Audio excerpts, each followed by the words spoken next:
जय हिंद दोस्तों, मैं राजकुमार आप सभी का स्वागत करता हूं ज्ञानपीठ जीके पॉइंट के इस यूट्यूब चैनल पर।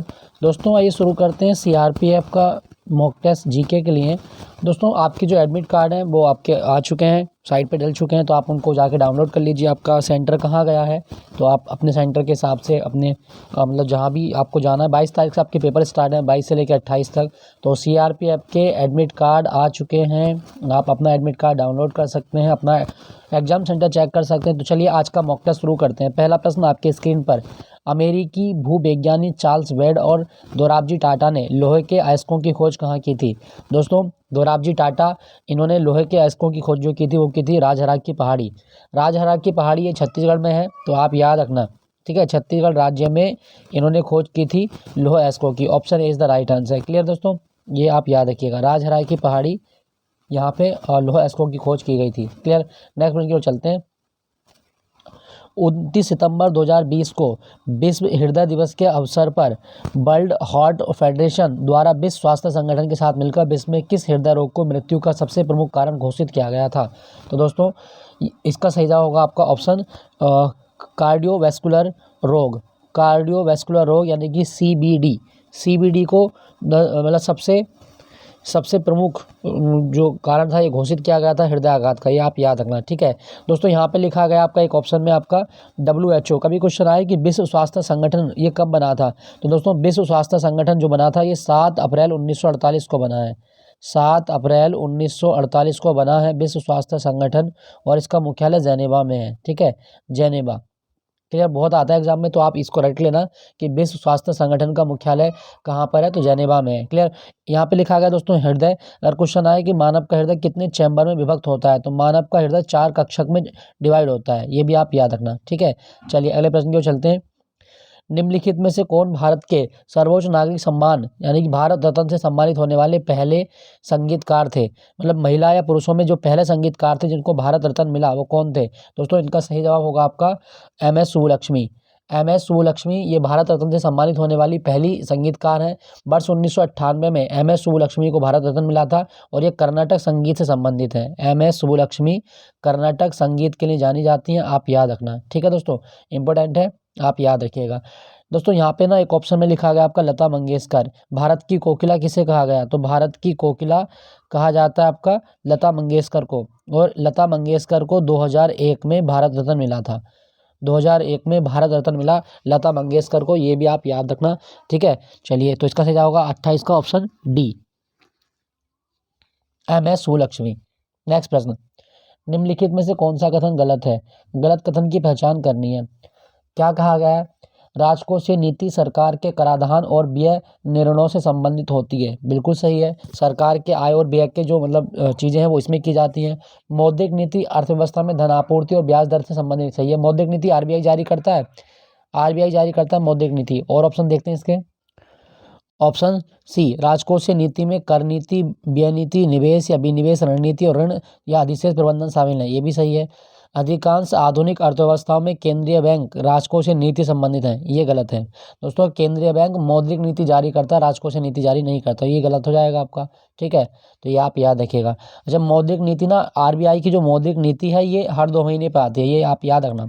नेक्स्ट आपका 28 मई 2022 को प्रधानमंत्री नरेंद्र मोदी ने किस राज्य में तरल नैनो यूरिया संयंत्र का उद्घाटन किया था?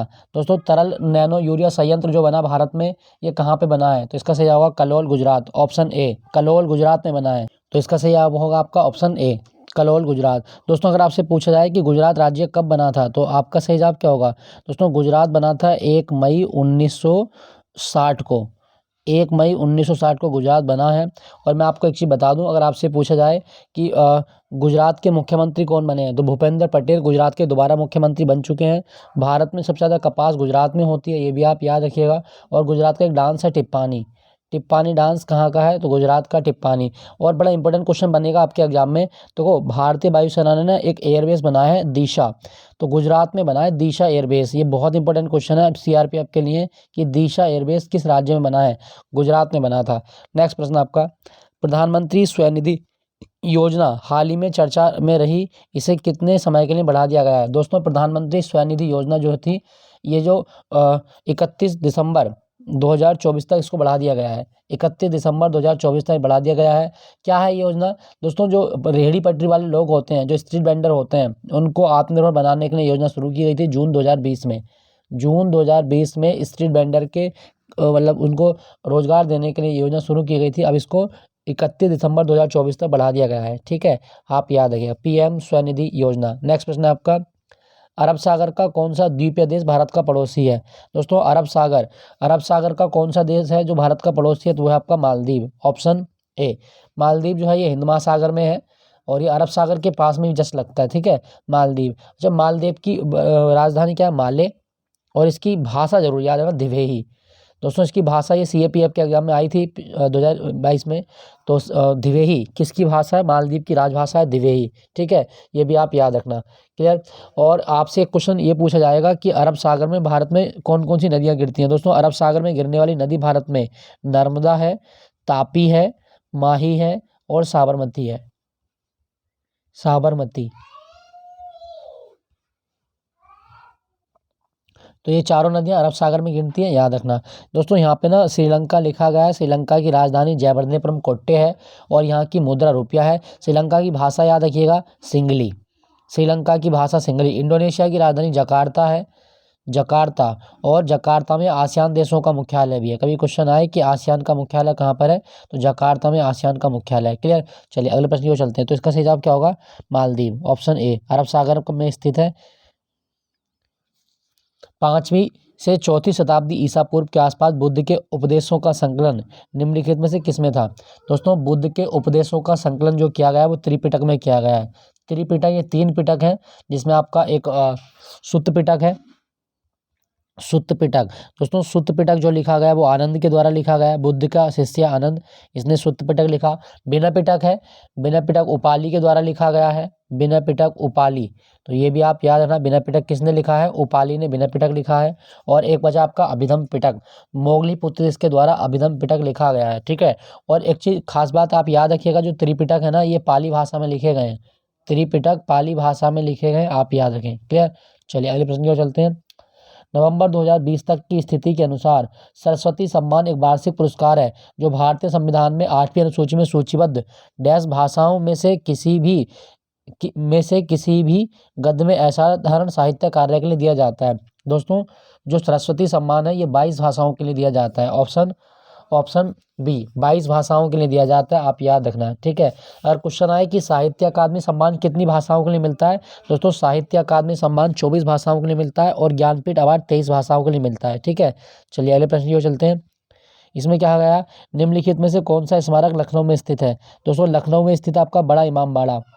बड़ा इमामबाड़ा ये लखनऊ में स्थित है, आप याद रखना। क्वेश्चन इंपॉर्टेंट है, पूछा जाता है आपसे, तो ये लखनऊ में है। बाकी आपका अजंता की या एलोरा की गुफाएं ये आपकी मिलेंगी महाराष्ट्र राज्य में। ठीक है, चलिए अगले प्रश्न की ओर चलते हैं। अच्छा, लखनऊ से एक क्वेश्चन ये आ सकता है कि भारत में चिकनकारी कहाँ होती है? एक प्रकार की कढ़ाई है चिकनकारी, तो ये लखनऊ में होती है। चिकनकारी कढ़ाई लखनऊ में होती है, याद रखिएगा। नेक्स्ट प्रश्न की ओर चलते हैं।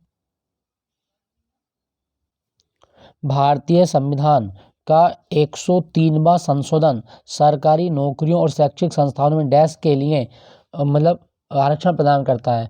मतलब कहने का है कि हमारे संविधान में जो 103वां संविधान संशोधन अधिनियम लेके आई थी संसद, ये किससे संबंधित है? दोस्तों, ये संबंधित आपका ईडब्ल्यूएस से, यानी कि आर्थिक रूप से कमजोर जो सवर्ण लोग हैं, ईडब्ल्यूएस के लिए ये मतलब संविधान संशोधन किया गया था, तो आप याद रखिएगा। ठीक है, और इसमें कितने परसेंट इनको आरक्षण मिलता है? 10% आरक्षण की व्यवस्था की गई है, ये भी आप याद रखना।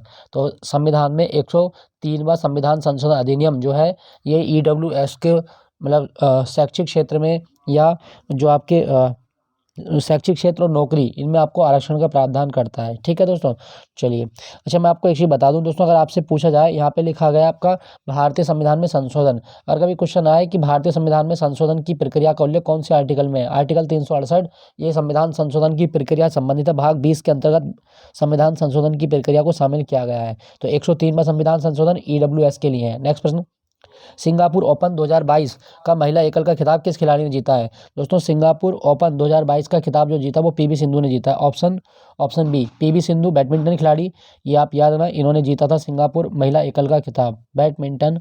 ठीक है, बैडमिंटन, इसके लिए एक कप भी होता है, थॉमस कप, ये बहुत आता है एग्जाम में। तो थॉमस कप किसके लिए फेमस है? तो जवाब होगा बैडमिंटन के लिए। नेक्स्ट, भारतीय कृषि अनुसंधान परिषद ICAR का राष्ट्रीय केला अनुसंधान केंद्र कहाँ पर है? दोस्तों राष्ट्रीय केला अनुसंधान केंद्र है आपका तिरुचिरापल्ली तमिलनाडु। तो त्रिची भी बोलते हैं इसे हम, त्रिची। तो ये आप याद रखना, त्रिची। केला अनुसंधान केंद्र त्रिची में है, बहुत इंपॉर्टेंट है, कई बार पूछा जा चुका है एग्जाम में। ठीक है, जैसे मैं आपको 2-3 एग्जाम और बता दूं। जैसे अगर आपसे पूछा जाए कि भारत में कपास अनुसंधान केंद्र कहाँ पर है? तो भारत में कपास अनुसंधान केंद्र नागपुर में। ये बहुत आता है एग्जाम में, इसको आप याद रखना। एक और याद रखिएगा, चावल अनुसंधान केंद्र। तो केंद्रीय चावल अनुसंधान केंद्र जो है दोस्तों, वो है आपका कटक में। तो केंद्रीय चावल अनुसंधान केंद्र कटक में है, उड़ीसा में। और एक और आप याद रखिएगा, ये भी बहुत आता है, दलहन अनुसंधान केंद्र। दोस्तों दलहन अनुसंधान केंद्र ये कानपुर में है। दलहन अनुसंधान केंद्र कानपुर में है, आप याद रखें। ठीक है, तो चलिए अगले प्रश्न की ओर चलते हैं। तो आपसे पूछा गया था केला अनुसंधान केंद्र, ये ऑप्शन ए तिरुचिरापल्ली। नेक्स्ट प्रश्न, थरबोए कंदिगई कंकनकोट्टई जलाशय निम्नलिखित में से किस राज्य में है? दोस्तों एक प्रकार का ये बांध बनाया हुआ है, तो ये किस राज्य में आपका? थरबोए कंदिगई कंकनकोट्टई। तो इसका सही जवाब होगा आपका तमिलनाडु। तमिलनाडु में ये बांध है और ये तिरुवल्लुवर जिले में आता है। ठीक है, तो ये आप याद रखिएगा, इंपॉर्टेंट है, आपसे पूछा जा सकता है। दोस्तों तमिलनाडु के बारे में एक चीज़ याद रखना, भारत में सबसे ज़्यादा लिग्नाइट कोयले के भंडार कहाँ पर मिलेंगे? तो दोस्तों भारत में लिग्नाइट कोयला जो मिलेगा ये सबसे ज़्यादा तमिलनाडु मिलेगा, नवेली में। तो नवेली जो है ये लिग्नाइट कोयले के भंडार के लिए प्रसिद्ध है, इंपॉर्टेंट है। और तमिलनाडु के बारे में ना एक चीज़ और याद रखिएगा, इसका एक डांस है बड़ा फेमस है, बहुत आता है आपके एग्जाम में, भरतनाट्यम। तो भरतनाट्यम किस राज्य का डांस है? भरतनाट्यम तमिलनाडु का डांस है। और इसके अतिरिक्त यहाँ पे एक डांस और होता है, करगम। करगम डांस ये तमिलनाडु में होता है। ठीक है, तो ये भी आप याद रखें। तमिलनाडु का एक फेस्टिवल आप याद रखिएगा, पोंगल। पोंगल बहुत आता है एग्जाम में। तो पोंगल किस राज्य का त्योहार है? तमिलनाडु का। एक खेल होता है यहाँ पे जल्लीकट्टू, सांडों से लड़ाई होती है इसमें, सांडों को कब्जे में किया जाता है, जल्लीकट्टू। थाई पूसम कहाँ का त्योहार है? दोस्तों थाई पूसम जो त्योहार है ये आपका तमिलनाडु का ही त्योहार है। ठीक है, याद रखिएगा। इसकी राजभाषा तमिल है और तमिल 2004 में भारत की शास्त्रीय भाषा बनी थी, इंपॉर्टेंट है, याद रखिएगा। तो इसका सही जवाब होगा आपका ऑप्शन बी, ये जो जलाशय बना कंकनकोट्टई ये तमिलनाडु में बना है। नेक्स्ट प्रश्न, 44वां शतरंज ओलंपियाड का आयोजन कहाँ पर किया गया? दोस्तों 44वां शतरंज ओलंपियाड जो खेला गया था ये चेन्नई में खेला गया था, ऑप्शन बी, चेन्नई में हुआ था अगस्त 2022 में। ठीक है, ये आप याद रखिएगा। दोस्तों अगर आपसे क्वेश्चन पूछा जाए कि शतरंज में कितने खाने होते हैं? 64। शतरंज के बोर्ड पर 64 खाने होते हैं जो रैंक और फाइल में बटे होते हैं। क्लियर। और एक क्वेश्चन ये पूछा जाएगा आपसे कि जो शतरंज में हाथी होता है, हाथी को क्या कहा जाता है? हाथी को रुक कहा जाता है। ठीक है, हाथी को रुक कहा जाता है, याद रखिएगा। नेक्स्ट प्रश्न है आपका, निम्नलिखित में से किसे विटामिन B2 के नाम से भी जाना जाता है? दोस्तों विटामिन B2 जो है ये किसका नाम है? तो विटामिन B2 जो है ये आपका राइबोफ्लेविन होता है। विटामिन B2 राइबोफ्लेविन का नाम है विटामिन B2। यहाँ पे लिखा गया है साइनोकोबालामिन। विटामिन B12 का नाम है साइनोकोबालामिन। थायमिन विटामिन B1 को कहा जाता है, ये भी आप याद रखना। ठीक है, और अगर आपसे पूछे कि विटामिन शब्द किसने दिया था? फंक ने। विटामिन शब्द फंक के द्वारा दिया गया है। नेक्स्ट पर क्यों चलते हैं। अच्छा, मैं आपको एक चीज़ और बता दूं, देखो विटामिन ना 2 तरह से होते हैं। एक पूछेगा आपसे बसा में घुलने वाले विटामिन कौन से हैं? तो A, D, E और K, ये जो विटामिन है ये बसा में घुलते हैं, A, D, E और K। ठीक है, बाकी B एंड C जो है ये आपके वाटर सोल्यूबल होते हैं। नेक्स्ट प्रश्न, फेमिना मिस इंडिया 2022 का खिताब किसने जीता है? दोस्तों फेमिना मिस इंडिया 2022 का खिताब जो जीता है ये जीता आपका सिनी शेट्टी ने। कर्नाटक की है सिनी शेट्टी, तो इन्होंने जीता था आपका फेमिना मिस इंडिया 2022 का खिताब। ठीक है, याद रखिएगा, बहुत इंपॉर्टेंट है। नेक्स्ट आपका, निम्नलिखित में से कौन सा समारोह मुख्यतः उड़ीसा से संबंधित है? दोस्तों कौन सा त्योहार है? तो वह है आपका बाली जात्रा। बाली जात्रा ये उड़ीसा के कटक में मनाया जाता है। ठीक है, तो ये आपका उड़ीसा में होता है बाली जात्रा। बाकी अम्बुबाची मेला ये असम में होता है, ये बहुत आता है एग्जाम में, अम्बुबाची मेला असम में है। होला मोहल्ला पंजाब में है। कांगचिंगवा ये मणिपुर का त्योहार है, कांगचिंगवा मणिपुर। ठीक है, तो ये सारी चीज़ें आप याद रखिएगा।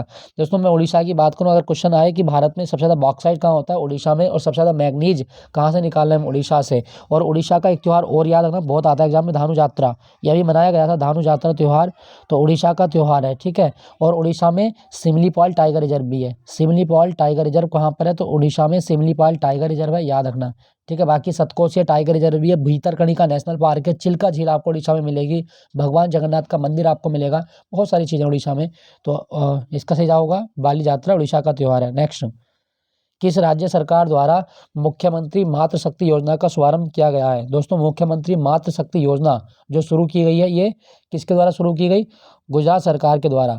गुजरात सरकार के द्वारा मुख्यमंत्री मातृशक्ति योजना का शुभारंभ किया गया। जून 2022 में ये शुरू हुई थी और इसमें जो महिलाएं हैं, जो गर्भवती हैं, जो स्तनपान कराती हैं, उनको 1000 दिनों के लिए पौष्टिक भोजन मिलता है उनके बच्चों के लिए। तो ये आप याद रखना, मुख्यमंत्री मातृशक्ति योजना गुजरात की योजना है। ठीक है दोस्तों, भारत में एशियाई शेर कहाँ मिलते हैं? तो भारत में एशियाई शेर मिलते हैं आपके गुजरात में।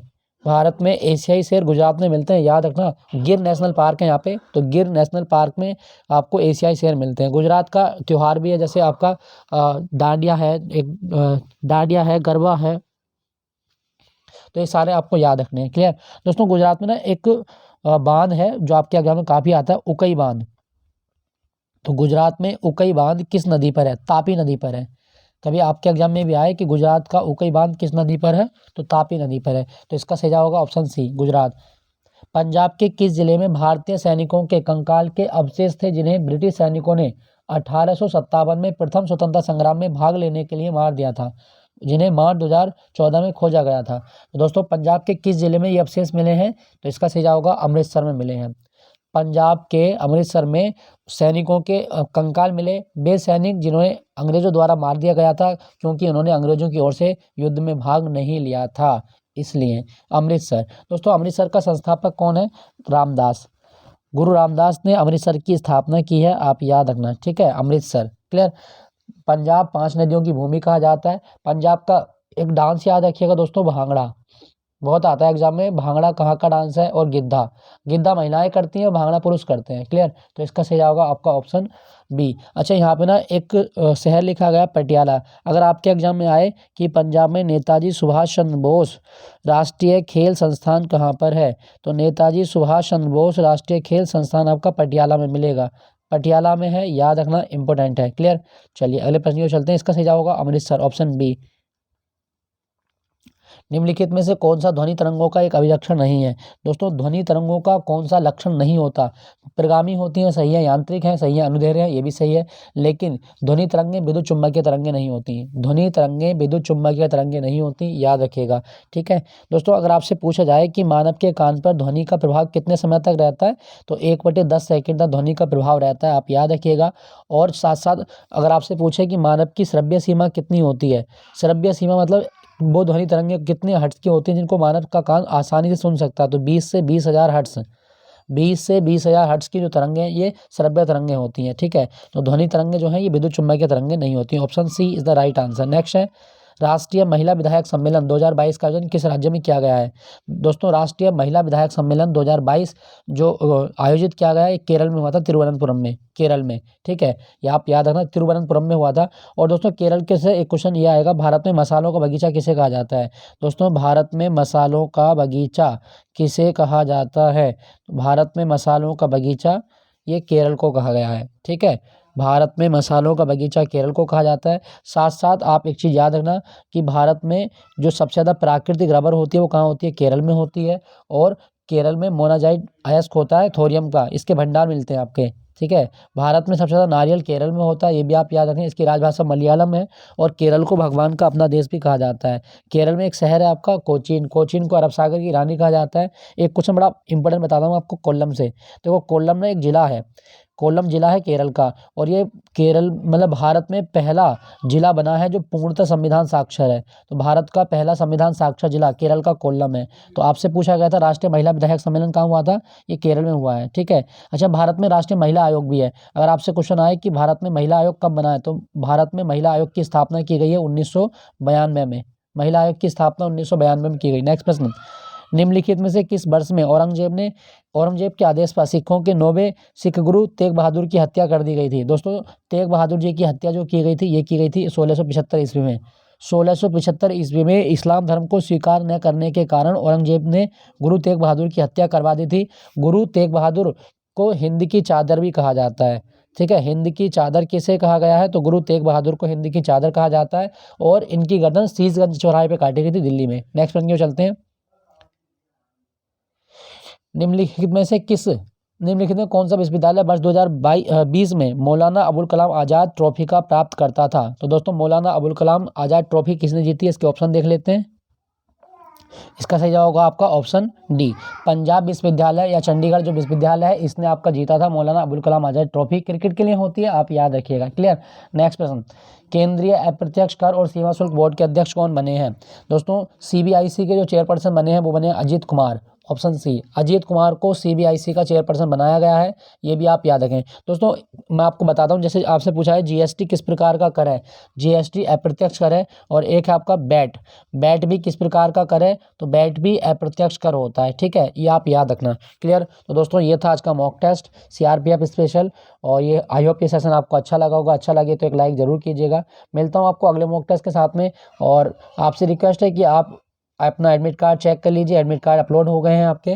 तो अपना ख्याल रखिएगा, आप अपने अच्छे से एग्जाम दे के आएँ। आपके उज्जवल भविष्य की कामना करता हूँ और आज की क्लास को विराम देता हूँ। जय हिंद, टेक केयर, बाय बाय।